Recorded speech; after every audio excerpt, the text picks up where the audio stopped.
Au mariage de ma sœur, mon père m'a frappé avec un support à gâteau en métal après que j'ai refusé de faire don de ma maison de 450 000. Je m'appelle Isabella et j'ai 30 ans. En grandissant, il ne m'a pas fallu longtemps pour comprendre que, dans ma famille, l'amour et l'attention n'étaient pas distribués équitablement. Dès la naissance de ma petite sœur, Doris, c'était comme si toute la maison avait changé d'orbite pour graviter autour d'elle. Elle était l'enfant en or, son sourire éclatant, son rire cristallin, la petite princesse parfaite. Tout le monde l'adorait.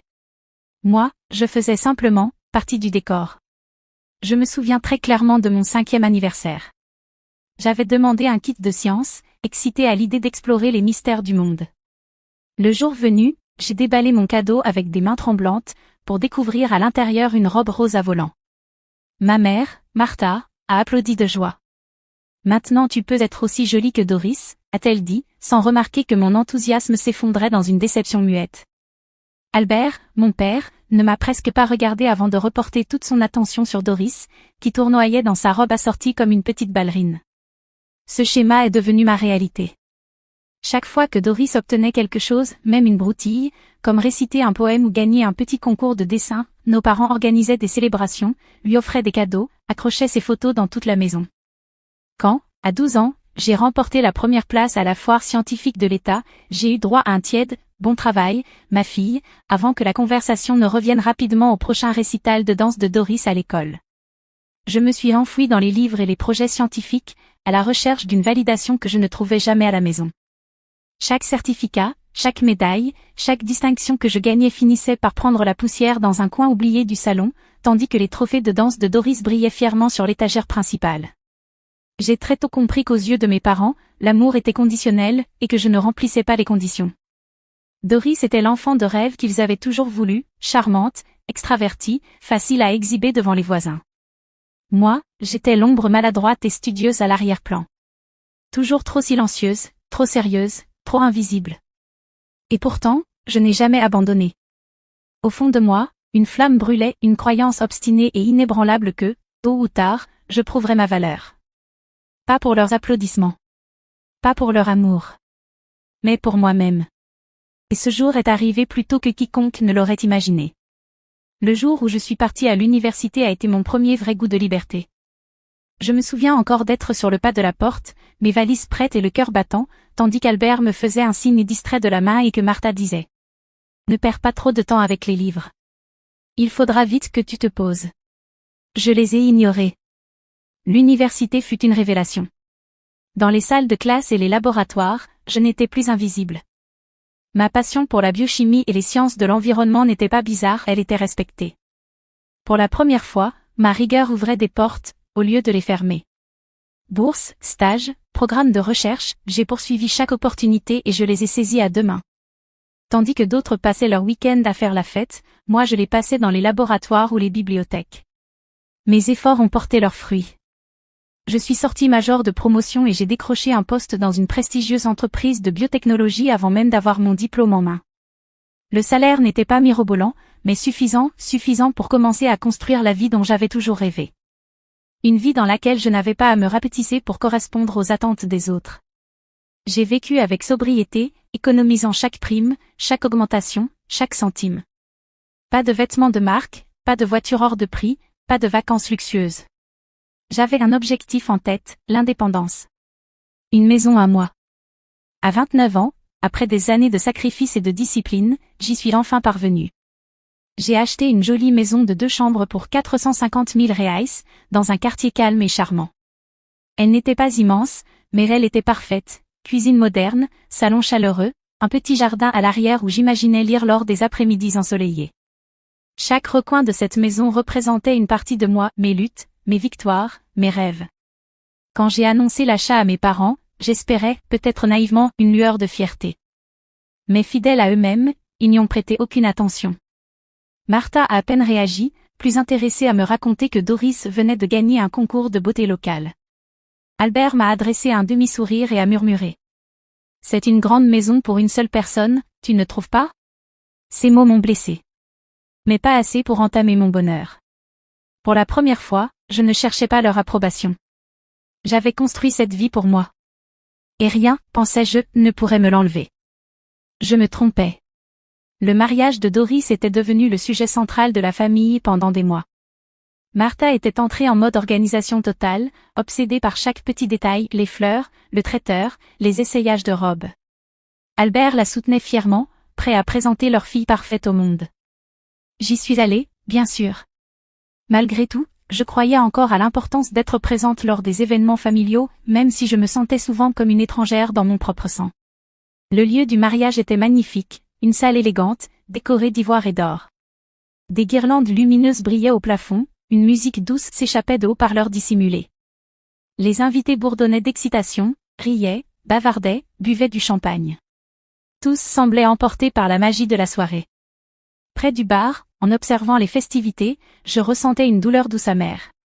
Il ne faisait aucun doute que ce jour était celui de Doris, le début de son conte de fées, l'image parfaite qu'Albert et Martha avaient toujours imaginée.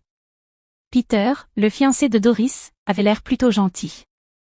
Un sourire timide, des manières courtoises, respectueux envers tout le monde. Dans une autre vie, j'aurais peut-être pu l'apprécier comme beau-frère. Il avait offert à Doris un cadeau plein d'intention, un médaillon ancien gravé d'une inscription sur les nouveaux départs et l'amour. Ce n'était pas extravagant, mais c'était personnel. Une partie de mon cœur, offerte en silence. Personne n'a souligné ce geste, bien sûr.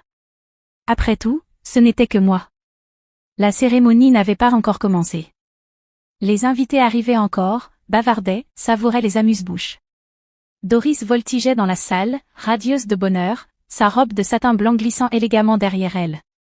Je restais en périphérie, souriant quand il le fallait, me fondant dans le décor comme je l'avais toujours fait. Mais sous la surface, quelque chose bouillait. Une tension dans l'air. Un éclat étrange dans les yeux de Martha chaque fois qu'elle croisait mon regard. Je ne le savais pas encore, mais la soirée, qui devait être une célébration, allait rapidement se transformer en toute autre chose. Quelque chose de laid. Quelque chose d'inoubliable. Je buvais un verre d'eau gazeuse près de l'entrée quand Martha m'a fait signe avec un sourire excessivement sucré. Albert se tenait à côté d'elle, les mains jointes dans le dos, l'air étrangement formel. « Isabla, ma chérie, il faut qu'on te parle une minute, » dit Martha, son ton chargé de cette douceur acérée et familière qui me serrait toujours l'estomac. Je les ai suivis à quelques pas de la foule principale, vers un coin plus calme de la salle, là où la musique s'effaçait en un bourdonnement lointain. Peter discutait avec sa famille non loin de là, inconscient de la tension qui montait. Martha s'est penchée en premier, sa voix basse mais pressante. « C'est un jour si spécial pour Doris. Tout a été parfait jusqu'à présent, n'est-ce pas ?» J'ai hoché la tête lentement, sans savoir où cela allait mener.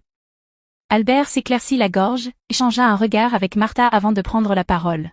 « Il y a quelque chose à quoi ta mère et moi avons réfléchi. Quelque chose d'important, pour l'avenir de cette nouvelle famille. » Je me suis redressée, une inquiétude croissante dans la poitrine. « Tu as cette belle maison, » dit Martha, ses yeux brillants non pas de tendresse, mais de calcul, et tu es célibataire, tu n'as pas vraiment besoin de tout cet espace. J'ai cligné des yeux, les mots tombant lourdement, leur signification lentement en train de prendre forme. Albert a fait un pas en avant, souriant comme s'il m'offrait une opportunité en or. On s'est dit que ce serait le cadeau de mariage parfait si tu donnais ta maison à Doris et Peter. Pendant un instant, le monde autour de moi s'est tu. Le tintement des verres, les rires feutrés des invités, tout s'est transformé en bruit blanc. « Vous êtes sérieux ?» ai-je fini par demander, la voix tendue. « Bien sûr, » répondit Martha, comme si c'était la chose la plus naturelle du monde. C'est ton devoir en tant que sœur. La famille aide la famille. Mes mains se sont crispées en poing le long de mon corps. J'ai pensé à toutes ces années de sacrifice, aux nuits solitaires, aux heures supplémentaires, aux vacances refusées, au luxe évité, même le confort le plus simple, tout ça pour acheter cette maison. Ma maison. Mon accomplissement. J'ai lentement secoué la tête, sentant le feu monter en moi. Non, dis-je fermement. Je ne donnerai ma maison à personne. Le sourire de Martha s'est effacé. Ses yeux se sont assombris, la déception se changeant en fureur. La mâchoire d'Albert s'est contractée. Avant même que je puisse reculer d'un pas, avant même d'avoir le temps de me préparer à la tempête, Albert bougea et tout bascula. La main d'Albert se déplaça si vite qu'au début, je ne réalisais pas ce qu'il faisait. Dans un geste furieux, il attrapa le lourd présentoir à gâteaux en métal sur la table des desserts, le même présentoir élégant qui avait supporté le gâteau de fiançailles de Doris quelques instants plus tôt. Sans un mot, sans la moindre hésitation, il le brandit contre moi. Le métal frappa le côté de ma tête avec un bruit sourd et séhurant. Un éclair blanc et brûlant de douleur explosa derrière mes yeux. Je titubai en arrière, me tenant la tête, sentant le sang couler entre mes doigts. Des exclamations parcoururent la salle. Des assiettes tombèrent au sol. Quelqu'un cria. Je n'entendais presque plus rien à part le rugissement dans mes oreilles, mais je voyais l'horreur sur les visages. Je vis Martha courir vers moi, non pas avec inquiétude, mais avec un rictus haineux sur les lèvres. Sale ingrate égoïste, cracha-t-elle, sa voix assez tranchante pour blesser. Après tout ce qu'on a fait pour toi, tu oses nous humilier aujourd'hui, de tous les jours? Je vacillais, ma vision se brouillant, luttant pour rester debout. Autour de moi, les invités sortaient leur téléphone, certains filmaient, d'autres restaient figés, choqués. Et pourtant, Doris demeurait figée dans sa robe blanche, la bouche entr'ouverte dans une incrédulité muette.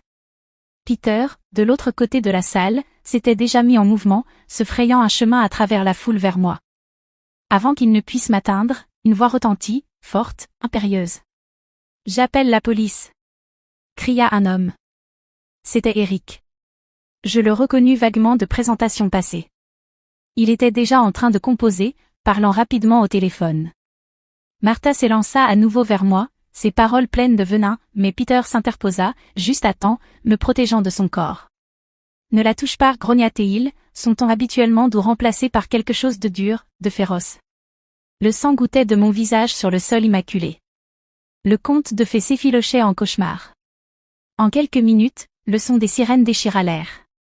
Des lumières rouges et bleues clignotaient contre les murs de verre du lieu. Les ambulanciers arrivèrent les premiers, leurs gestes doux alors qu'ils m'éloignaient du chaos, pressant une compresse contre ma tête. Derrière moi, j'entendis le cliquetis des menottes. Albert Reynolds annonça sévèrement un policier, « Vous êtes en état d'arrestation pour agression et coups et blessures. » Un autre policier se tourna vers Martha, qui continuait à hurler des injures. « Vous aussi, madame, dit-il froidement, en lui tirant les mains derrière le dos. » Le monde se brouilla à nouveau pendant que les ambulanciers me guidaient vers l'ambulance. Je ne savais pas si c'était à cause de la blessure, ou simplement de la tristesse. Mais une chose était sûre, il n'y aurait pas de retour en arrière. La scène devant la salle de mariage n'était plus qu'un flou de lumière clignotante, de murmures et de pas précipités. Tandis que les ambulanciers m'allongeaient sur une civière, je pouvais entendre des bribes de conversation autour de moi. « Tu as vu ça? Il l'a frappé avec un présentoir à gâteau. J'ai tout filmé. Tout est sur vidéo. Incroyable.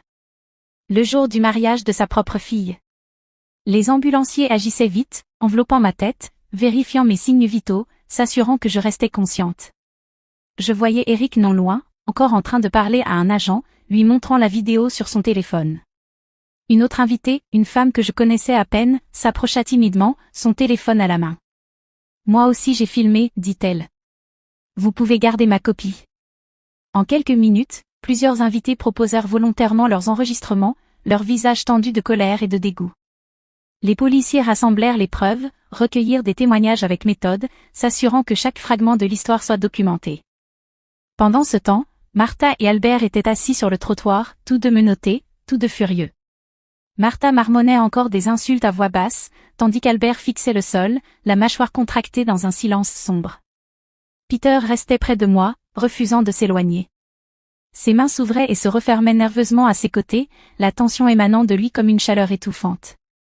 « C'était censé être un mariage, murmura-t-il, plus pour lui-même que pour quiconque. Comment ont-ils pu transformer ça, en ça ?» Un des policiers s'approcha doucement de moi. « Mademoiselle Reynolds, nous aurons besoin d'une déposition complète quand vous vous sentirez mieux. Pour l'instant, nous traitons cela comme une agression grave. » J'hochai faiblement la tête, la douleur à mon crâne battant au rythme de mon cœur. Tandis qu'on me portait jusqu'à l'ambulance, j'aperçus Doris debout à l'entrée de la salle. Sa robe de mariée était encore immaculée, mais son visage était ravagé par le désespoir. Les parents de Peter se tenaient à ses côtés, les bras croisés, le visage fermé de colère. Je voyais déjà les fissures se former, les conséquences commencer, au moment où les portes de l'ambulance se refermèrent derrière moi, m'isolant du chaos. Je compris alors que ce n'était pas simplement la fin d'un mariage. C'était le début d'un règlement de compte. Alors que l'ambulance filait à toute vitesse vers l'hôpital, la dévastation que j'avais laissée derrière moi au salon de mariage continuait de se déployer. L'atmosphère qui avait autrefois été joyeuse était devenue irréparablement amère. Les invités murmuraient par petits groupes, certains ramassant leurs affaires en silence, d'autres secouant la tête d'incrédulité. Personne ne dansait. Personne ne célébrait. Les parents de Peter, Monsieur et Madame Laurence, se postèrent devant Doris et sa famille restante, le visage dur, empreint de déception et d'indignation. C'est impardonnable, déclara Monsieur Laurence, sa voix résonnant dans la salle silencieuse. Nous ne joindrons pas notre famille à une autre qui tolère la violence et la cruauté. Madame Laurence hocha la tête brusquement, les lèvres pincées en une ligne fine et sombre. Nous vous faisions confiance, dit-elle, sa voix tremblante de colère contenue. Nous avons soutenu ces fiançailles parce que nous croyions à l'amour de Peter pour vous.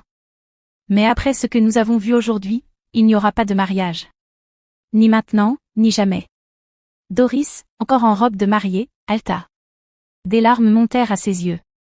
S'il vous plaît, murmura-t-elle, tendant la main. Mais Madame Laurence recula comme si elle avait été brûlée.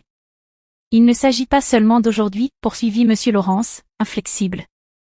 Il s'agit des gens dont vous vous entourez. Du type de famille dont vous venez.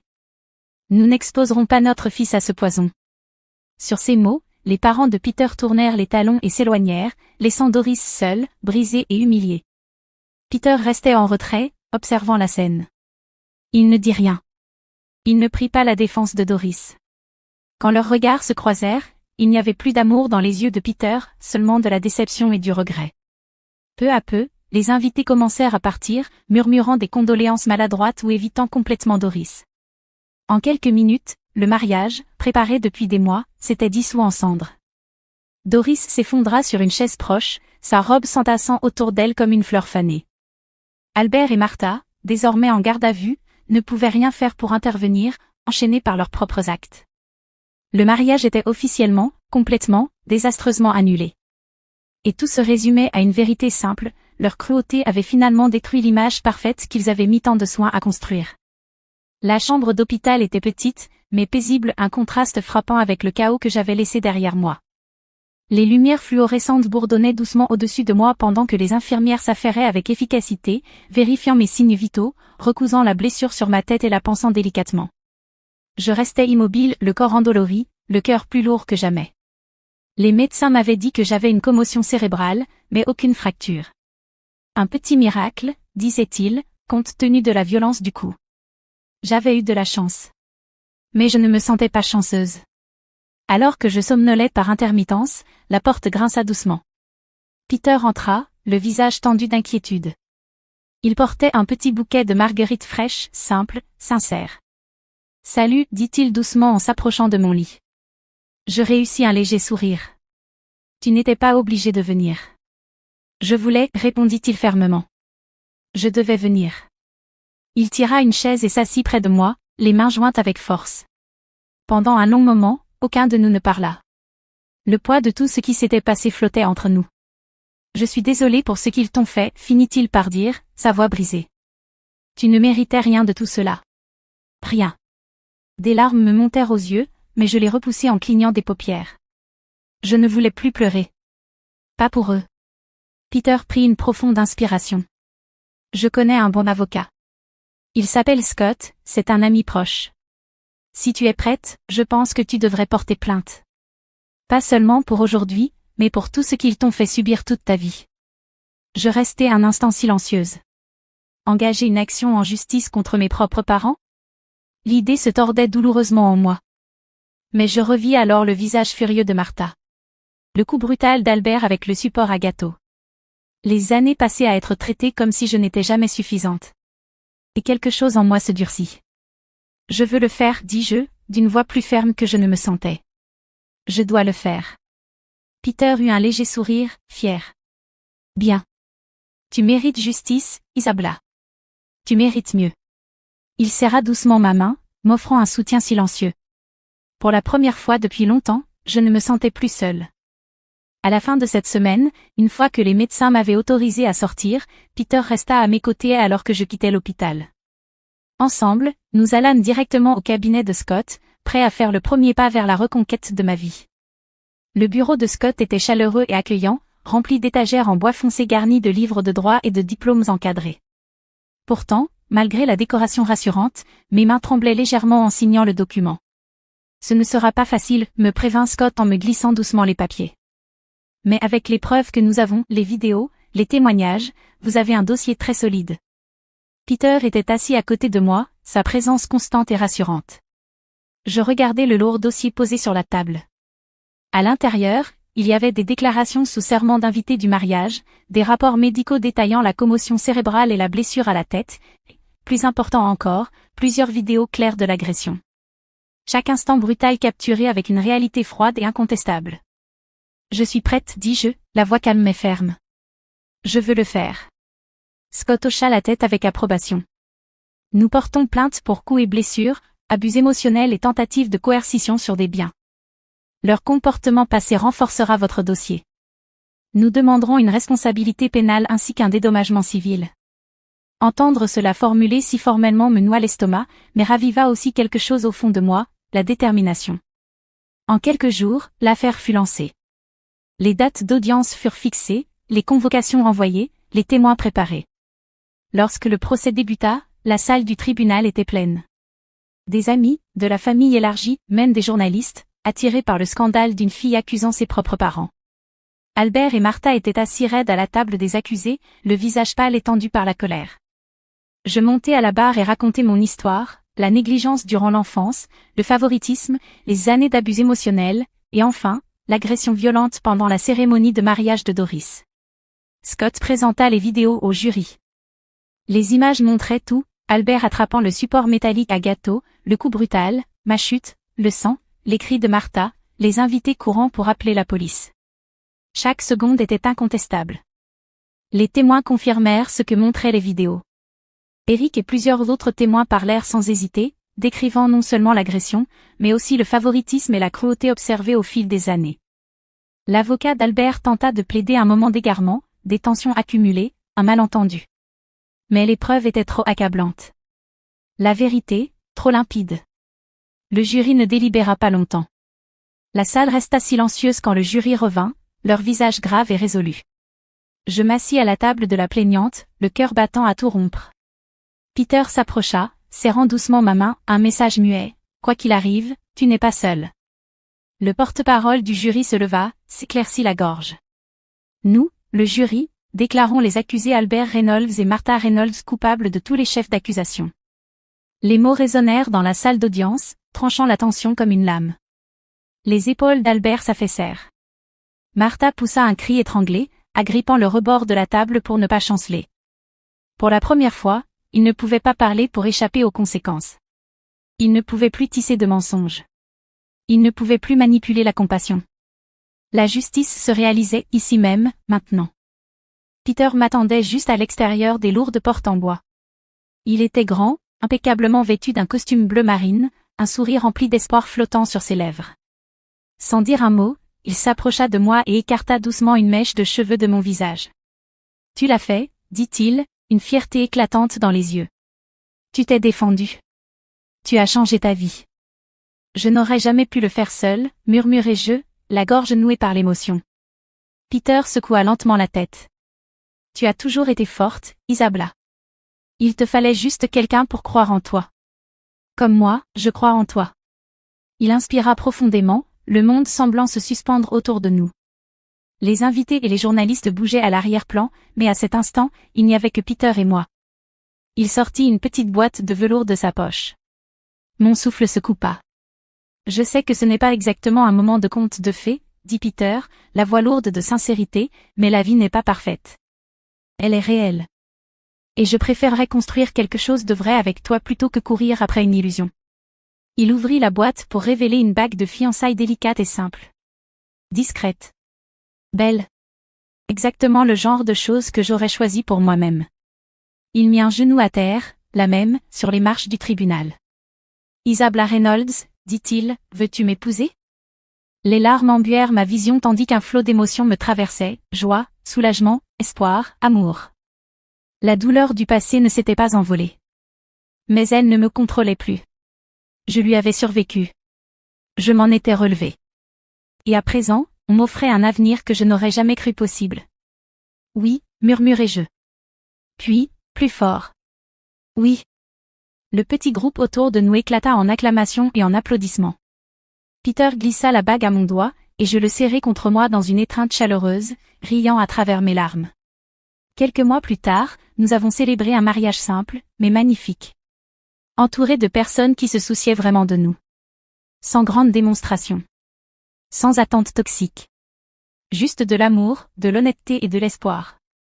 Après le mariage, Peter et moi avons emménagé dans ma maison. Notre maison.